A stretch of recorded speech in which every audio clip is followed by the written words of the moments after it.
अच्छा, आज की वीडियो में हम वेरिएबल्स को कंटिन्यू करेंगे और हम देखेंगे कि वेरिएबल्स के नेमिंग कन्वेंशंस क्या होते हैं। वे नेमिंग कन्वेंशंस का मतलब क्या होता है। तो नेमिंग कन्वेंशंस का मतलब ये होता है कि यानी आपको वेरिएबल्स जो है वो किस तरीके से आपको वेरिएबल डिक्लेयर करने हैं और किस तरीके से नहीं करने। तो सबसे पहले हम देख लेते हैं कि नंबर वन पे variables should not start with number और स्पेशल करेक्टर। जैसे कि एग्जांपल दी हुई है 1 यूज़र या 2 यूज़र नेम 3 यूज़र नेम। तो मतलब ये कि आपका वेरिएबल नंबर से स्टार्ट नहीं होना चाहिए। आप नंबर एंड में लिख सकते हैं, ठीक है। आपका जो भी यूज़र नेम है, नेम 1 नेम 2 नेम 3, नंबर बाद में आ सकता है, बीच में आ सकता है, लेकिन स्टार्ट में आपका नंबर जो है वो कोई भी न्यूमेरिकल करेक्टर नंबर नहीं आ सकता। और उसके बाद है स्पेशल करेक्टर से भी स्टार्ट नहीं होना चाहिए। और फिर नंबर 2 पर है हमारे पास should not have any space between. यानी आपके वेरिएबल अगर लंबा है, ज़्यादा वर्ड्स कंटेन करता है, तो वर्ड्स के दरमियान स्पेस स्पेस नहीं होना चाहिए।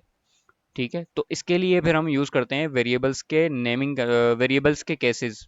तो वेरिएबल्स के केसेस हमारे पास तीन मेजर केसेस होते हैं, जिसमें सबसे पहले हमारे पास है स्नैक केस। स्नैक केस में क्या होता है, अगर आपका वर्ड मल्टीपल, आपका जो वेरिएबल है वो मल्टीपल वर्ड्स को कंटेन करता है, तो हम उसको अंडर स्कोर से सेपरेट करते हैं। अगर मैं अंडर स्कोर को हटा दूं और स्पेस दे दूं तो आप देख सकते हैं कि ये हमें एरर दे रहा है। ठीक है, तो इसलिए हम अंडर स्कोर लगा देते हैं। तो ये हमारे पास अंडर स्कोर, जो अंडर स्कोर वाला जो होता है, ये हमारे पास स्नेक केस होता है। और उसके बाद हमारे पास होता है कैमिल केस।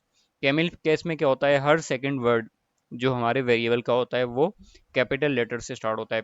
पहला जो होता है वो स्मॉल से स्टार्ट होता है, और उसके बाद जो भी हमारा नया वर्ड होगा वो कैपिटल लेटर से स्टार्ट होगा। और इसी तरह हमारे पास होता है पास्कल केस। पास्कल केस क्या होता है, पास्कल केस में वेरिएबल का हर वर्ड का पहला लेटर जो है वो हमारे पास कैपिटल होता है।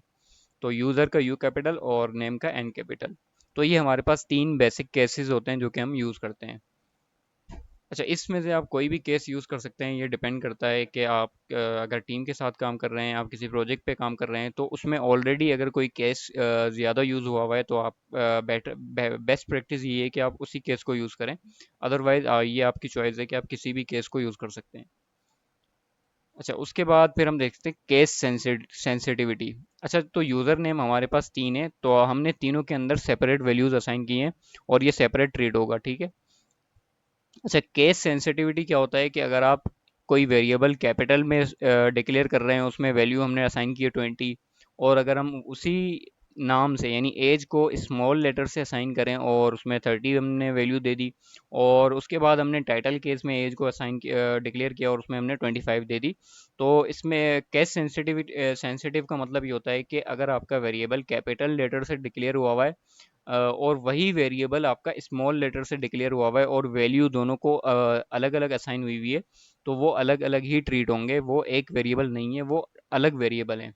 तो हमने हमारी पाइथन की फाइल को रन किया और उसके बाद हमने देखा कि जो सबसे पहले हमारे पास स्नैक केस था, वो उसमें जो वेरिएबल था, वैल्यू थी अली, वो आ गई। और कैमिल केस में जो हमारे पास था आदम आदम, ठीक है। और उसके बाद हमारे पास पास्कल केस में वो आ गया। और फिर हमने तीन वेरिएबल्स डिक्लेयर किए थे एज के डिफरेंट केसेस के साथ, केस सेंसिटिविटी के साथ। तो एज कैपिटल लेटर में था, उसमें 20 था, तो ये हमारे पास आ गया 20। देन वी हैव 30 एंड 25, तो हमारे पास 30 और 25 आ गया। तो आज की वीडियो ये थी कि जिसमें हमने देखा वेरिएबल्स के नेमिंग कन्वेंशन, कि हमें वेरिएबल किस तरीके से डिक्लेयर करने चाहिए और किस तरीके से नहीं करने चाहिए। और उसके बाद हमने देखा कि वेरिएबल में प्रोग्रामिंग में केस सेंसिटिविटी क्या होती है।